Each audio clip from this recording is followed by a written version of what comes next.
Hey guys, and welcome back to the channel. My name is Landon, and in today's video, I'm going to be talking about 7 money mistakes to avoid in your 20s.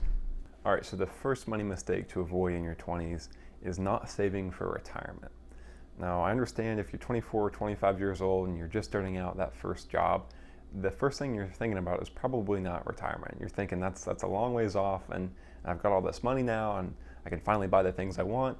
But that's a big mistake, and if you don't start investing while you're young, you're going to miss out on compound interest and letting your money really work for you.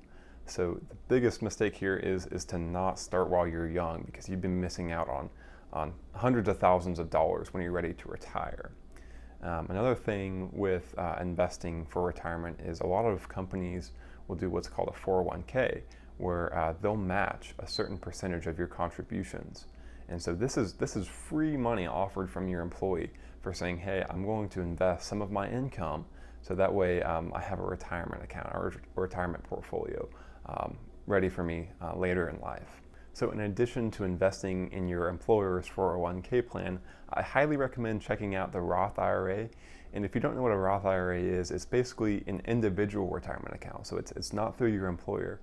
Rather, you set it up yourself and contribute money to it yourself. And the big thing with the Roth IRA is whenever you're ready to retire, whenever you hit that retirement age, you can take that money out of that account completely tax-free. If you want more information on this and like to dig a little bit deeper into this, check out my video on the Roth IRA. I'll link it up here somewhere up above. The second money mistake to avoid in your 20s is not planning or setting financial goals for yourself. Setting financial goals will give you a realistic target for yourself. And if you don't have your goals written down or shared with others, then you're not really aiming for anything. Everybody wants to get rich. Everybody wants to be financially free and sound. But by not writing those goals down and actually setting them and maybe telling a trusted friend, then you have nowhere to aim for. So when it comes to setting financial goals for yourself, actually take the time to write down your goals. And so I would recommend starting with a 5 and a 10-year financial goal. So maybe you want to have this much money in 10 years, or maybe in 5 years you want to have all of your student loan debt paid off.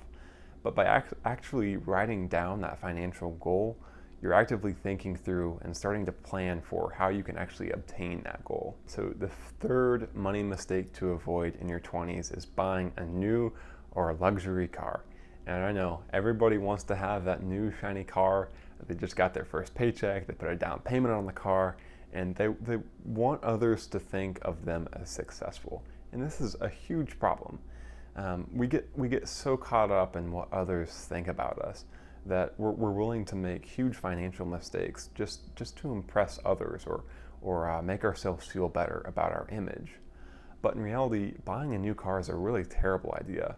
For one thing, your car's value is going to depreciate big time in value as soon as you drive that new car off the lot. Cars are also very expensive when it comes to buying parts for them. Especially if you've got this really high-tech car and something goes down on it, and all of a sudden you've got to spend $1,000 to get this expensive part repaired. Another reason it's a really bad idea to go out and buy a brand new car is the insurance rates. If you're making payments on this brand new car, you're going to pay a lot more money than you would buying a 5 or 10-year-old car that is still a great car, but you won't be paying huge insurance rates on. And that also goes for new cars, because its value is high. You're going to pay the insurance company higher rates, because if you damage that car, well, guess what? The insurance company is going to have to pay a lot more for that car. All right, so the fourth money mistake to avoid in your 20s is bad credit card management. Now, here's the absolute bottom line when it comes to credit cards. If you don't have the money to purchase something, then don't use a credit card to purchase it. This is a huge issue for a lot of people. They have several credit cards and even credit cards to pay off other credit cards' debt. And that just gets you into a downward spiral of debt. And that's not what you want to do when you're starting out making money and you're on your own for the first time. That's a really, really bad way to get suckered into a lifetime of debt. Now, I'm not totally bashing credit cards, because I myself use a credit card almost every day. And the big reason I use a credit card is for building my credit score. And the whole purpose I want to build my credit score is eventually when I do have to take out a larger loan, say for a house, I can have a reduced rate on that interest because of a better credit score. So when using a credit card, I recommend handling it just like you would a debit card. So with a debit card, that money is coming right out of your account, but with a credit card, you get to load that debt onto your continuous debt, and you're not really consciously thinking about that's my actual money that I'll have to pay the credit card company. There's sort of a psychological element to credit cards, and companies want you to keep spending that. And even if you don't have the money, you're going to have to pay that off some way or another. So the fifth money mistake to avoid in your 20s is to not budget. And budgeting gives you a realistic expectation of how much money is coming in and how much is going out. It allows you to examine what exactly you're spending money on each month, so you can see if you're overspending in some areas, and it's just a great tool for tracking your ins and outs of your financial or income streams. There are a lot of apps and platforms that offer free budgeting, such as like mint.com or personalcapital.com, that will allow you to easily input your income and just go through and see those purchases that you're making each month to really evaluate where your money is going. If you're not budgeting, most likely you're probably spending excess amounts of money in areas that you probably aren't recognizing as huge expenses. These are oftentimes things like eating out or spending too much on things that you don't really need at the grocery store. These things can really start to add up, and so if you're not being aware of that, then you're going to lose a lot of money, or just have a lot of money wasted for the long term. So the sixth money mistake to avoid in your 20s is not having an emergency fund set up. And emergency funds are incredibly important. And what they are is basically a fund of money set aside in the case of an emergency. So if, let's say your car breaks down, that brand new car I talked about earlier, you've all of a sudden got to pay for an expensive part on it, and you're like, well, where's the money going to come from? Well, if you have an emergency fund set up, then you have kind of a safety net for those unexpected circumstances. So let's say your car breaks down, or you lose a job, or you have an unexpected healthcare expense. So those are some of the things that just kind of come out of nowhere. And having an emergency fund, you're going to be ready for those things that just kind of blindside you. So from the research that I've done on setting up an emergency fund, most people advise anywhere from 3 to 6 months of your salary saved and set aside. And that can be a lot of money at times. So I'd recommend just starting with $1,000. So you can kind of add to that over time, but starting with $1,000 just to say, I've got some money set aside just for that unexpected circumstance. So the seventh money mistake to avoid in your 20s is not price comparing or buying things secondhand.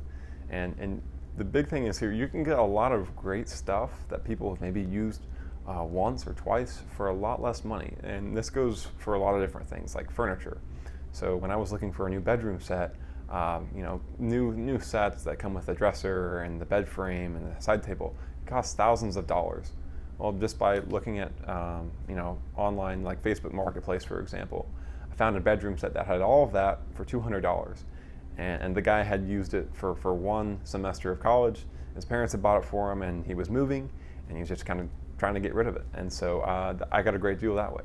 So with just a little bit of research and digging, that you can find really a lot of great deals on stuff that is still of great quality, and you can save a lot of money that way.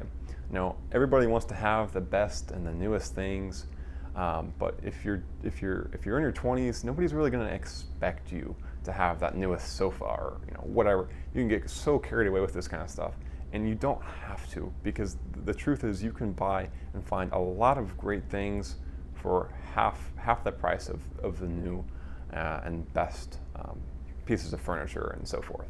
Now, when it comes to buying furniture secondhand, there is one thing that I would probably always advise buying brand new, and that's a mattress. Mattresses, yeah, they can get expensive, and some really frugal people might fight me on this by saying you could throw a good mattress cover on it, but with a mattress, yeah, just I would recommend buying one of those new. So the 20s, a really great decade, but in reality, you're setting yourself up for the rest of your life in your 20s. You're making decisions now in your 20s that are going to impact the rest of your life. So I don't say all this to say don't have fun and don't do the things that you like to do, but just be aware of where your money is going. And it's okay to sometimes take a step back and reevaluate. And really the big thing here is planning for your future and not spending money where it shouldn't go. And it's just being conscious of that. And so hopefully this video brought some insight to you. If you like this type of content and would like to see more videos similar to this in the future, please consider subscribing. Thanks guys, and I will see you in the next video.